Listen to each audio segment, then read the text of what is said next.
Hi పిల్లలు, అమ్మమ్మ కథలకు స్వాగతం. మనం పేదరాశి పెద్దమ్మ కథల్లో కథ చెప్పుకుంటున్నాం కదా, సుంఠాచారి కథ.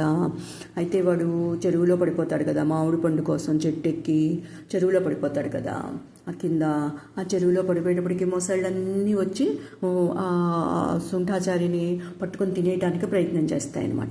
చేసేటప్పటికి వాడికి భయం వేసి నన్ను ఎవరైనా రక్షించండి, నన్ను ఎవరైనా రక్షించండి అని కళ్ళు మూసుకొని గట్టిగా అరుస్తూ ఉంటాడనమాట.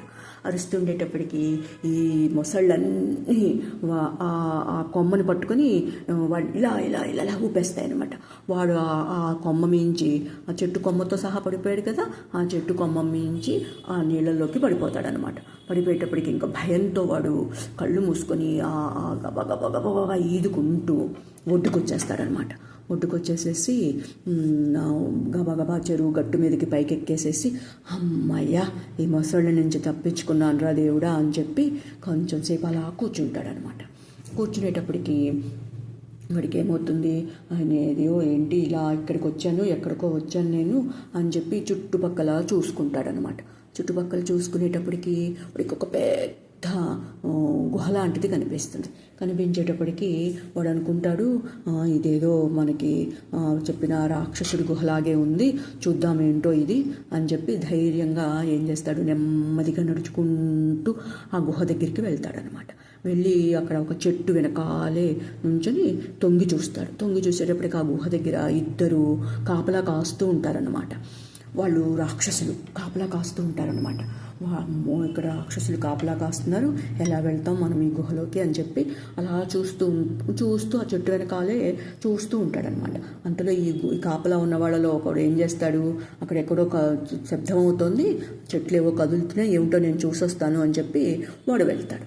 వెళ్ళేటప్పటికి ఎంతసేపటికి రాకపోయేటప్పటికి ఈ రెండో వాడు ఏం చేస్తాడు, వీడు ఇంతసేపు అయింది వెళ్ళి రాలేదు, ఇంక మన యజమాని వచ్చాడంటే మటుకి మనల్ని తినేసేస్తాడు అని చెప్పి ఏం చేస్తాడు, వాడిని పిలుచుకుంటూ వీడు వెళ్తాడు. మొదటి వాడిని పిలుచుకుంటూ ఈ రెండో వాడు వెళ్తాడు. వెళ్ళేటప్పటికి ఆ మొదటి వాడు ఏం చేస్తూ ఉంటాడు, అక్కడ ఆ పొదల్లోంచి వాడు ఏదో ఒక జంతువు పట్టుకుంటాడనమాట.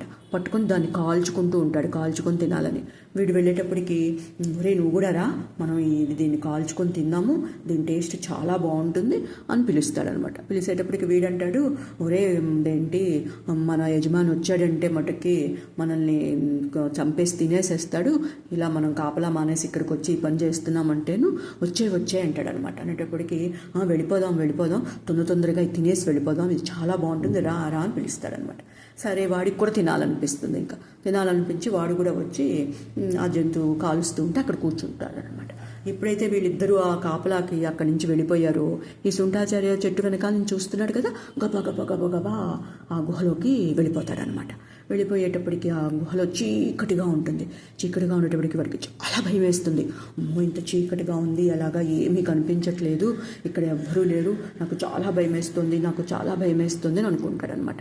అనుకునేటప్పటికి చుట్టూ పాములు బుస కొడుతున్న బుసబుసల శబ్దం వినిపిస్తుంది అనమాట. పాములు బుస కొడుతున్న శబ్దం వినిపిస్తుంది అనమాట. వాడికి భయం వేస్తుంది. భయం వేసి ఏం చేస్తాడు, ఆ చీకట్లోనే గబగబా పరిగెత్తుకుంటూ ముందుకు వెళ్ళిపోయేటప్పటికి అక్కడ ఒక స్తంభం తగిలి ఢామ్మని పడిపోతాడనమాట. ఆ పడిపోవటం ఎలా పడిపోతాడు, ఒక కింద లోపలికి ఉన్న ఒక గుహలోకి పడిపోతాడనమాట. పడిపోయేటప్పటికి ఆ గుహలో పడిపోయేటప్పటికి వాడికి ఆ గుహలోంచి ఎలా రావాలో బయటికి తెలియక అలాగా చూస్తూ ఉంటాడనమాట. చూస్తుండేటప్పటికి ఆ గుహలోకి ఒక చిన్న వెలుగు ఎక్కడి నుంచో వస్తుంది. ఆ వెలుగులోనూ ఒక పెద్ద శిల్పం లాంటిది, ఒక అమ్మాయి శిల్పం కనిపిస్తుంది అనమాట. కనిపించేటప్పటికి వాడికి ఆ చీకట్లో సరిగ్గా కనిపించదు, శిల్పంలాగా కనిపిస్తుంది, కానీ మళ్ళీ అమ్మాయి బొమ్మలాగా కనిపిస్తుంది, అమ్మాయిలాగా కనిపిస్తుంది అనమాట.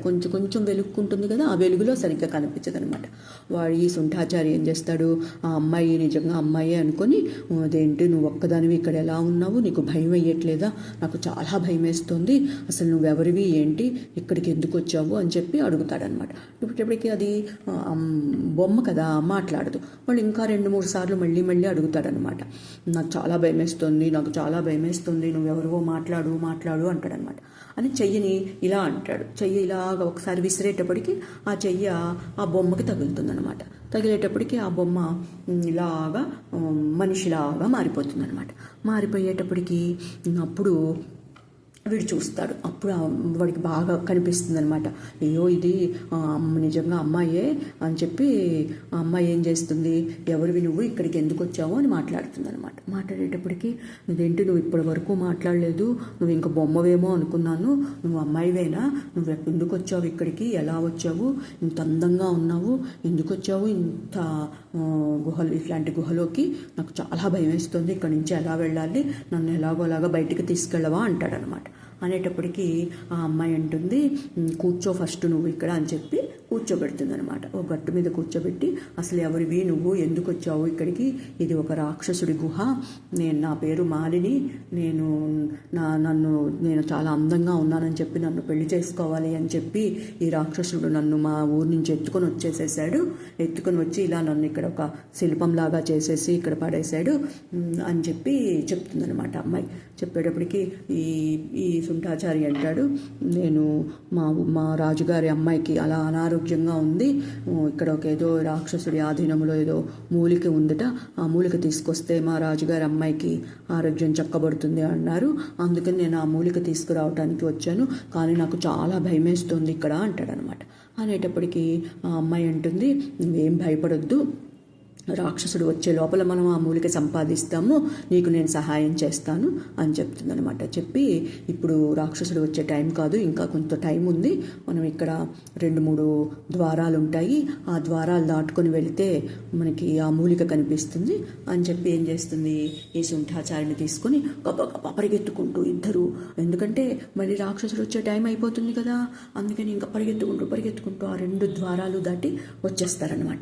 వచ్చేటప్పటికి అక్కడ ఒక పెద్ద పాము ఉంటుంది, ఆ పాము దగ్గర ఒక వేడు ఉంటుందన్నమాట. అది చూస్తుంది అమ్మాయి. చూసి అప్పుడు ఇతనితో చెప్తుందనమాట, అదిగో చూడు అక్కడ ఒక వేణు ఉంది కదా, ఆ వేణు కనుక నువ్వు ఊదావనుకో, ఊదితే అదేంటి ఆ మూలిక బయటకు వస్తుంది, నువ్వు ఎలాగైనా సరే ఆ వేణువు తీసుకుని ఊదు అని చెప్తుందనమాట. చెప్పేటప్పటికి వాడు భయంగా ఆ పాము ఉంది అక్కడ ఏం చేస్తుందో ఏమిటో అని భయంగా దాని దగ్గరికి వెళ్తాడనమాట. వెళ్ళేటప్పటికి అది బుస్ బుస్ అని శబ్దం చేస్తుందనమాట. శబ్దం చేసేటప్పటికి వీడికి భయం వేసి వెనక్కి పరిగెత్తుకుంటూ వచ్చేసేసి అమ్మో నాకు భయం వేస్తుంది, పాము కాటేసేస్తుంది, అది ఎంత బుస కొడుతోందోను అని చెప్పి అంటాడనమాట. అనేటప్పటికీ అప్పుడు ఈ అమ్మాయి అంటుంది, నువ్వేం భయపడకు ఉండు అని చెప్పి అటు ఇటు చూసి అక్కడ ఒక పెద్ద కర్ర లాంటిది ఏదో దొరుకుతుందనమాట. ఆ కర్రని గురి చూసి ఆ పాము మీదకి విసురుతుందనమాట. విసిరి ఇప్పుడు నువ్వు వెళ్ళి ఆ వేణువు తీసుకొని ఊదు, ఏంటి లేకపోతే రాక్షసుడు వచ్చే టైం అయిపోతుంది, మన ఇద్దరిని చంపేస్తాడు వచ్చాడంటేను అని చెప్పి తొందర పెడుతుందనమాట. తొందర పెట్టేటప్పటికి ఈ సుంఠాచారి ఏం చేస్తాడు, పాము పడిపోయింది కదా ఇంకా అని చెప్పి ధైర్యంగా వెళ్తాడనమాట. వెళ్ళి ఆ వేణువు తీసుకొని ఊదుతాడనమాట. ఊదేటప్పటికి అందులోంచి ఒక మూలిక లాంటిది పైకి వస్తుందన్నమాట. వచ్చేటప్పటికి అప్పుడు వాడు ఆ మూలికను చూసేటప్పటికి చాలా హ్యాపీగా ఫీల్ అవుతాడనమాట. హ్యాపీగా ఫీల్ అయ్యేటప్పటికి ఈ అమ్మాయి అంటుంది, ఇంటికి గబగబా తీసుకో ఆ మూలిక తీసుకొని రా, రాక్షసుడు వచ్చే టైం అయ్యింది, గబగబా ఆ మూలిక తీ బయటికి మూలిక తీ అని కంగారు పెడుతూ ఉంటుందన్నమాట. వెనకాల నుంచి కంగారు పెడుతూ ఉంటే వాడు ఆ మూలిక తీద్దాము అని చెప్పి ఇలా పట్టుకోబోతాడు, రాక్షసుడు వచ్చేసి ఏం చేస్తాడు, గట్టిగా ఆ సుంఠాచారిని గట్టిగా పట్టేసుకుంటాడనమాట. పట్టేసుకుని, ఓరి బడవా నువ్వెవరురా, ఇంత బక్క బీనుగువి, ఇలాగ నా గుహలోకి ఎలా రాగలిగావు, అసలు నువ్వు ఈ మూలికతో నీకేం పని, అసలు నేను చంపి నేను తినేస్తాను, నువ్వెవడురా నువ్వు అసలు అని చెప్పి వాడిని గట్టిగా పట్టుకొని నలిపేస్తూ ఉంటాడనమాట. నలిపేస్తుండేప్పటికి వాడు అయ్యో అయ్యో అయ్యో నన్ను చంపకు అని చెప్పి వాడు బాగా కేకలు పెట్టేస్తుంటాడన్నమాట. భయంతో కేకలు పెట్టేస్తుంటే అప్పుడు అంటాడు వాడు, అదిగో ఆ అమ్మాయి నన్ను ఇక్కడికి తీసుకొచ్చింది అని చెప్పి చూపిస్తాడనమాట. చూపించేటప్పటికీ ఆ అమ్మాయి అంటుంది, నువ్వు వాడిని వదిలిపెట్టేసేసేయి, నన్ను తిను కావాలంటే అతన్ని వదిలిపెట్టేసేయి అంటుందన్నమాట ఈ అమ్మాయి. అనేటప్పటికీ ఓహో నువ్వా ఈ పనంతా చేసింది, నువ్వా దగ్గరుండి ఈ పని చేయించావు ఈ బక్క ప్రాణి చేత, ముందు చూడు నిన్నేం చేస్తాను అని చెప్పి ఆ అమ్మాయిని మళ్ళీ శిల్పంగా మార్చేస్తాడనమాట. మార్చేసేసి ఇంకా ఈ బక్క బ్రాహ్మణుడిని ఈ సుంఠాచారిని చంపి తినేద్దాము అనుకుంటాడు. అనుకునేటప్పటికి ఇంకా భయంతో వీడికి అసలు వణికిపోతూ ఉంటాడనమాట. వణికిపోతూ ఉండేటప్పటికి పులి చెప్తుంది కదా, నువ్వు ఎప్పుడైనా తలుచుకుంటే అని ఆ మాట గుర్తుకొస్తుంది. గుర్తుకొచ్చి ఆ పులిని తలుచుకుంటాడనమాట. పులిని తలుచుకొని కళ్ళు గట్టిగా మూసుకుంటాడనమాట. గట్టిగా మూసుకునేటప్పటికి ఈ ఈ రాక్షసుడు గట్టిగా అరుస్తుంటాడు. అయ్యో అయ్యో అయ్యో అయ్యో అయ్యో అని అరుస్తుంటాడనమాట. నన్ను చంపొద్దు అని అరుస్తుంటాడు. ఈ సుంఠాచారికి ఏంటో అర్థం కాదు. ఆ రాక్షసుడు ధామ్మని కింద పడిపోయి చచ్చిపోయేటప్పటికి ఏంటి వీడు ఇలా చచ్చిపోయాడు ఏమిటి అని వాడు కళ్ళు తెరిచి చూసేటప్పటికి ఎదురుగుండా పులి ఉంటుందన్నమాట. ఆ పులి చేతిలోనూ ఈ మూలిక ఉంటుంది. అప్పుడు అయ్యో మిత్రమా, నువ్వేంటి ఇలా వచ్చావు, ఇక్కడికి ఎలా వచ్చావు, నువ్వెలా వచ్చావు అని ఈ సుంఠాచార్య అడుగుతాడనమాట పులిని. అడిగేటప్పటికి నువ్వు నీ మనసులో నన్ను తలుచుకున్నావు కదా, నువ్వు తలుచుకోగానే నేను వచ్చి నీకు సహాయం చేస్తానని చెప్పాను కదా, నువ్వు తలుచుకోగానే నేను వచ్చాను, నువ్వు కరెక్ట్ టైంకి సమయానికి తలుచుకున్నావు. నేను రావటమే ఈ మూలికని బయటికి లాగాను. నేను బయటికి లాగేటప్పటికీ ఆ రాక్షసుడు చచ్చిపోయాడు, నువ్వు బ్రతికిపోయావు అని చెప్పి అంటుందన్నమాట పులి. అనేటప్పటికీ అప్పుడు ఈ సుంఠాచార్య గట్టిగా ఆ పులిని గట్టిగా పట్టుకొని, మిత్రుడు అంటే నువ్వేను, అసలు నాకు ప్రాణదానం చేశావు, నేను అసలు ఎప్పటికీ మర్చిపోను నీ సహాయాన్ని అని చెప్పి పులికి ధన్యవాదాలు తెలుపుతాడనమాట. ధన్యవాదాలు తెలిపేటప్పటికి అప్పుడు ఈ అమ్మాయి కూడా, రాక్షసుడు చనిపోగానే ఈ అమ్మాయి శిల్పంగా అయిపోతుంది కదా, మామూలు మళ్ళీ మనిషి అయిపోతుంది అనమాట. అప్పుడు ఇంకా వీళ్ళిద్దరూ కలిసి ఆ మూలికని తీసుకొని రాజ్యానికి వస్తారనమాట. రాజ్యానికి వచ్చి రాజుగారికి ఆ మూలిక ఇచ్చి ఆ అమ్మాయి ఆరోగ్యాన్ని బాగు చేస్తారనమాట. ఆ అమ్మాయి ఆరోగ్యం బాగుపడగానే ఇంకా రాజు దంపతులు ఇద్దరికీ చాలా ఆనందం వేస్తుంది.